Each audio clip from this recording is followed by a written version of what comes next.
రాష్ట్రంలో మరో సంచలన ఘటన చోటు చేసుకుంది. నిత్యం హై సెక్యూరిటీ ఉండే తెలంగాణ రాజ్భవన్లో భారీ చోరీ జరిగింది.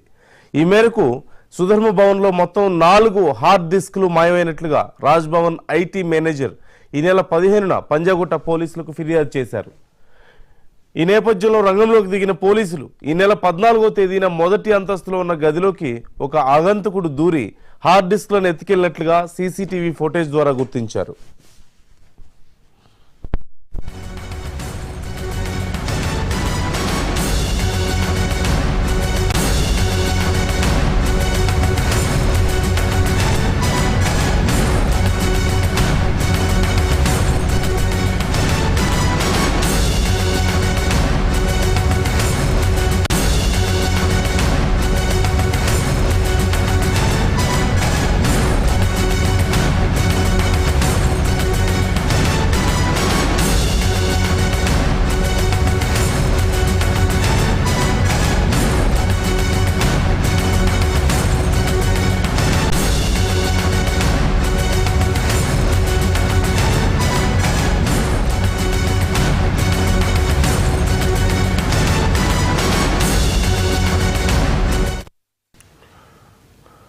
రాజ్భవన్ కు సంబంధించి మొత్తం వ్యవహారంతో పాటు కీలకమైన రిపోర్ట్లు, ఫైల్స్ హార్డ్ డిస్క్లో ఉన్నట్లుగా తెలుస్తోంది. అయితే 14వ తేదీ అర్ధరాత్రి హెల్మెట్ ధరించి కంప్యూటర్ గదిలోకి వెళ్ళింది ఎవరు?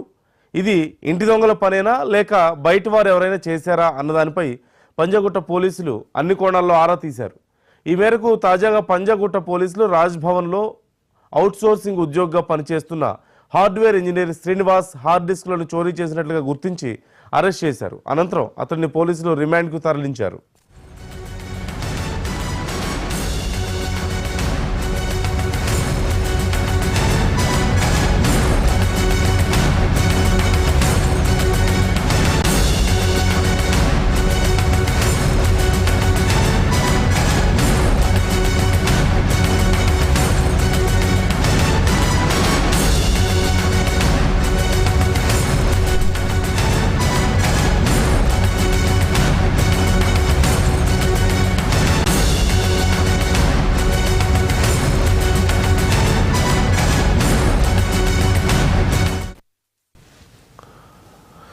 నిత్యం హై సెక్యూరిటీ ఉండే తెలంగాణ రాజ్భవన్లో భారీ చోరీ జరిగింది. ఈ మేరకు సుధర్మ భవన్లో మొత్తం 4 హార్డ్ డిస్క్లు మాయమైనట్లుగా రాజ్భవన్ ఐటీ మేనేజర్ ఈ నెల 15న పంజాగుట్ట పోలీసులకు ఫిర్యాదు చేశారు. రంగంలోకి దిగిన పోలీసులు ఈ నెల 14వ తేదీన మొదటి అంతస్తులో ఉన్న గదిలోకి ఒక ఆగంతకుడు దూరి హార్డ్ డిస్క్లను ఎత్తుకెళ్లినట్లుగా సీసీటీవీ ఫుటేజ్ ద్వారా గుర్తించారు.